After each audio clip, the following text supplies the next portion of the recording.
So there's more to me than the polyvagal theory and mental health. I mean, I love doing this stuff, but there's more to me. I'm a dad.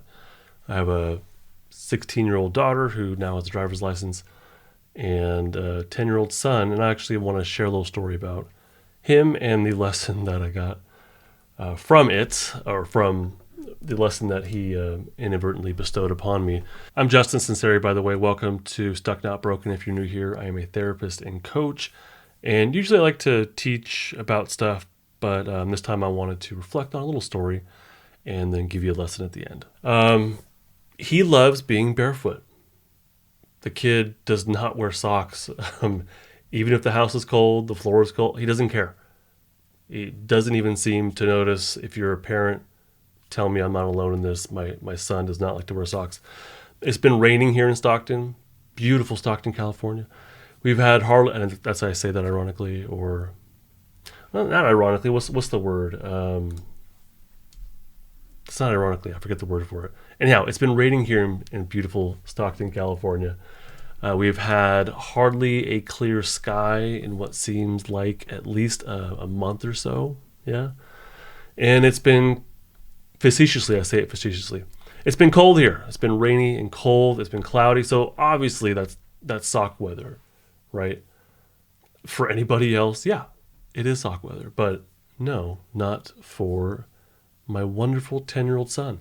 We had chores to do, so my wife and I both implored him to put on socks before we go out, but he declined. In fact, not only did he not wear socks, but he slipped his little feet into sandals, and we just about died. I swear, as I think about it now, I'm just about dying as well. Wise parents pick their battles, and this one was not worth it. So we wished him good luck, and we headed out to do our errands. The natural consequence of chilly feet is probably more effective than artificial parent ones anyways, right? So that was our thinking. We'd been out for a while. We had completed our Target and our Safeway stops, and then we got out of the car for our Sprout stop. For some reason, we do 3 or 4 shopping stops every weekend, I swear, and then we forget something and we go back, or we make a midweek stop. And I say we, but really I make the midweek stop. So as we walked across the parking lot, I asked, "Hey, how are your feet doing?" Because he was in his sandals on a very cold day. And without missing a single beat, he said, "Great." "Really?" I said to him. I asked him doubtfully, "Really?" "Yeah," he said. "Yeah, I love it. I can feel the air flowing between my toes. You should try it." He recommended I try going sockless on a cold day. And I said, I think I'll pass, son. And so he says to me in return, "It's really mindful. And I know you love mindfulness." I think he said it in kind of a snide manner, for sure. But he was serious too. And I don't think he was wrong. That's the thing. I don't think he was wrong. So what did I learn? I learned a few things as my dogs bark in the background. I learned that he and my daughter, they know what he needs, or he knows what he needs, and he can make informed decisions. Of course, my wife and I will keep ensuring that he's headed the right general direction in life, but he could decide on socks or not, it would seem. And another thing is mindfulness shows up differently for everybody.